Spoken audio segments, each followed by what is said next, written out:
Harvard professor Avi Loeb, Dr. Avi Loeb, he's joining us actually right now. Professor, can you hear us? Yes, I can. Good to see you, sir. So yes. I know a lot has changed since the last time we spoke about 3I Atlas, but what are the biggest updates that you want to share with us today? Well, several things. First, we were able, together with two of my colleagues, we were able to compile 4,000 observations from 227 observatories around the globe of 3I Atlas, the way it moved across the sky. And we found that it did not deviate at all from a trajectory that is shaped by gravity. But that is a surprise because we know that it was losing 150 kilograms every second in the direction of the sky, of the sun. We see that from the image of the Hubble Space Telescope that was taken on July 21st. And losing mass in a preferred direction is supposed to push the object in the opposite direction. So there was a force acting on it as a result of its evaporation, and that did not introduce itself into the trajectory. So for that to be the case, the object needs to be very massive, so it doesn't care about that force. And I calculated that it needs to be more massive than 33 billion tons. And that means that at solid density, it needs to have a diameter bigger than 5 kilometers, the width of Manhattan Island. But that is just a lower limit. And the question is, what is the real size? And we hope to find out by the end of this week, because it will pass within 29 million kilometers from Mars. And there are several orbiters around Mars that could take an image of it. One of them is the Mars Reconnaissance Orbiter of NASA that has a camera called HiRISE that could take a high-resolution image with a pixel size of 30 kilometers of this object. So the brightest pixel in that image will inform us about the surface area of 3I Atlas. And just stay tuned.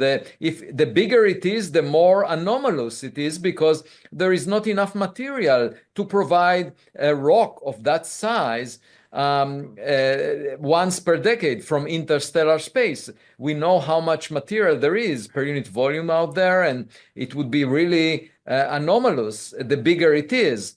It's also at least 1,000 times more massive than the previous interstellar object, Borisov.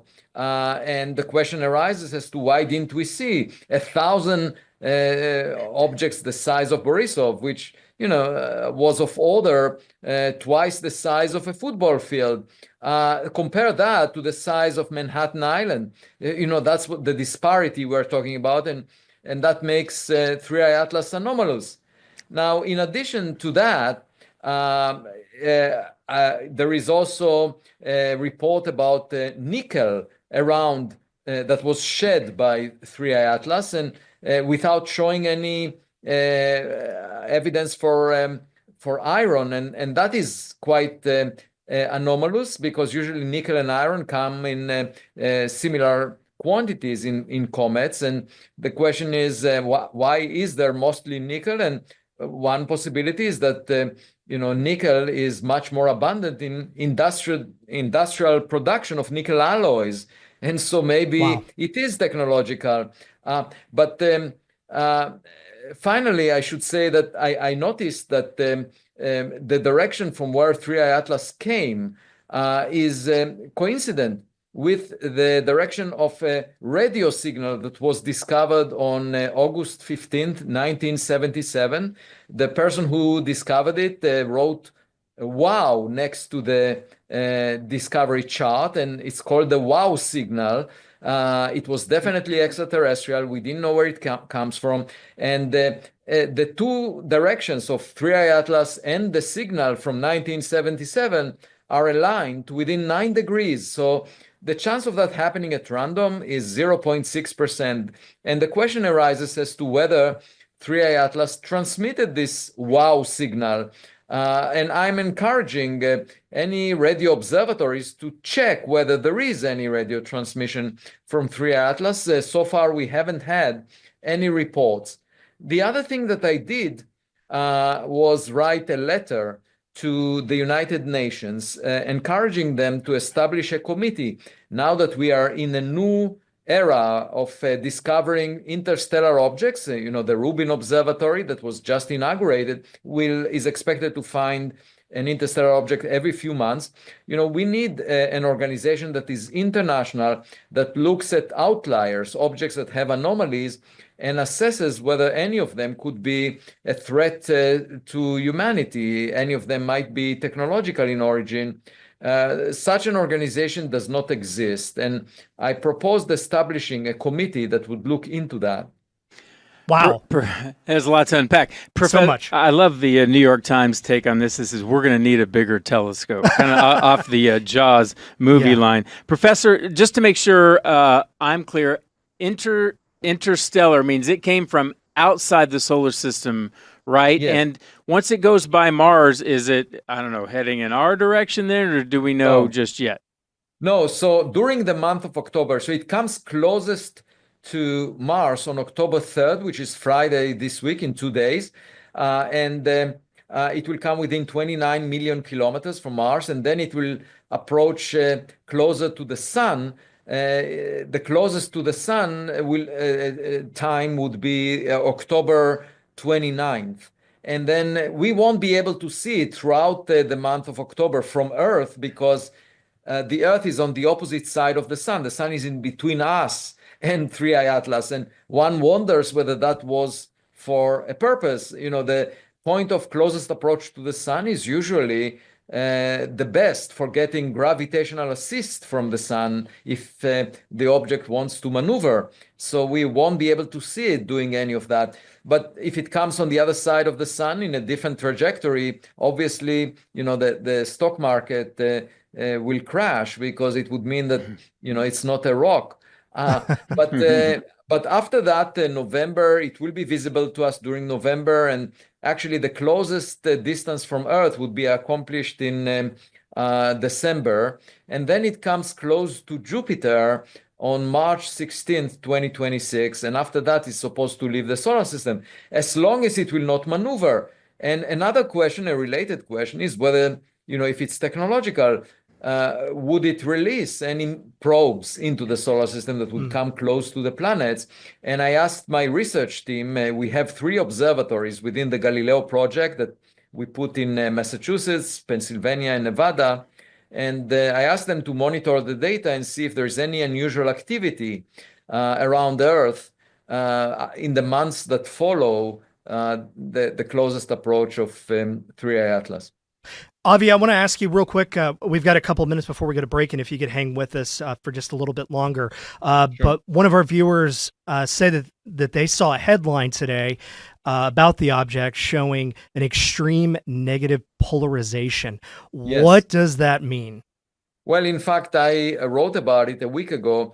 It means that this object has the light that we see from its vicinity is polarized, the way that when you look on a hot day at an asphalt road, the light is polarized. That's why when you put sunglasses, you're blocking much of this light.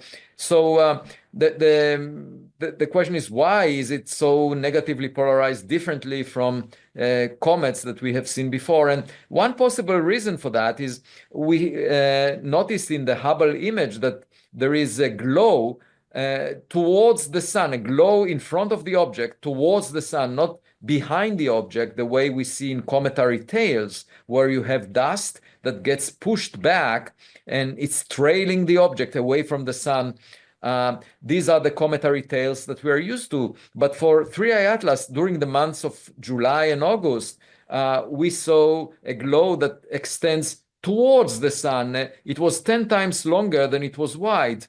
And my guess is that when we detect the light from that glow, that it's unusually polarized because of this geometry of, it's like having a cat with a tail coming from its forehead.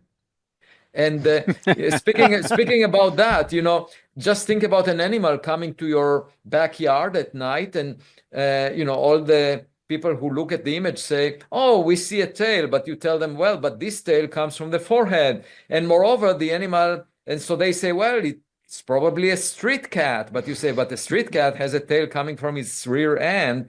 And moreover, this object is at least 1,000 times more massive than the last street cat that came over. And, Wow. so what is it? It's and it's shedding nickel without iron. Yeah, that's Oh my all. gosh. And it's visiting, coming close to assets in your backyard. So it's really, it could be a nightmare scenario. I call it also a black swan situation if it turns out to be technological. Your letter to the United Nations about organizing a committee for them to develop a plan of what will they do if this object turns out to be an alien intelligence that we need to take seriously. I think so, because the intelligence agencies often prepare contingency plans for black swan events that might have a low probability, but when they happen, you want to be prepared. And in this case, it could be a threat to humanity that is very different from rocks falling from the sky. That's what we are preparing ourselves for, knowing that the dinosaurs were killed by a giant asteroid. But, if there is a technological object approaching us, all bets are off. It would behave very differently. And just think about ants in the crack of a pavement looking up and seeing a biker that is passing by. They would have a hard time conversing with the biker or doing anything that would change the path of the biker. And we might be in the same situation. And we better find how we want to respond to different scenarios. And of course, the devil is in the details. We need to know as much as possible about the other side before we decide what to do. It's not clear we can communicate with the other side. It's not clear we can protect ourselves, but we should be ready. And frankly, I think such an encounter will bring humanity to a better place, because as of now, we are just focusing most of our attention on a daily basis on conflicts here on Earth. If there is a threat from the sky, it might bring people together because we are all in the same boat. Right. I want to ask you real quick, Professor, too, just to follow up on that. Do you feel like in the last few years, when you are discussing this topic with business leaders, with world leaders in your communication, do you feel like the reception is a little more open than previously with the previous interstellar object, Momoa, that they are a little more open to taking this potential threat more seriously than they were? Well, it's definitely true about the public, because I write essays on medium.com on a daily basis, and now in one day I get as many views, for the 60,000 views that I used to get per month. And so that means the public really cares about it. I had a message from a former pilot in the US Air Force who said that because of you, my daughter is now interested in becoming a scientist. She saw you on television and she would like to do that. And so I think it's inspiring to young kids. They find that science could be exciting. It's not like sitting in a classroom and listening to the lecturer telling us what we need to know. Instead, it's a work in progress, and we collect data and evidence that will tell us what this object is. And the beauty of this is we can see it unfolding in real time. And so I do feel that the public definitely cares more about it. With respect to politicians, it will take a real encounter that is verified to change the mindset of politicians or people in the financial markets, because such an event will have huge implications, potential implications. Once we verify that we encountered alien technology, I think we will start allocating a significant fraction of the budget we currently allocate to military expenses. We will allocate it to space exploration. We would put a system of interceptors or probes that would alert the Earth for any incoming threat. We will change the way we think about our place in the universe. It might inspire us to explore space much more than we do right now. So altogether, it will have spiritual implications. It will have political, economic implications.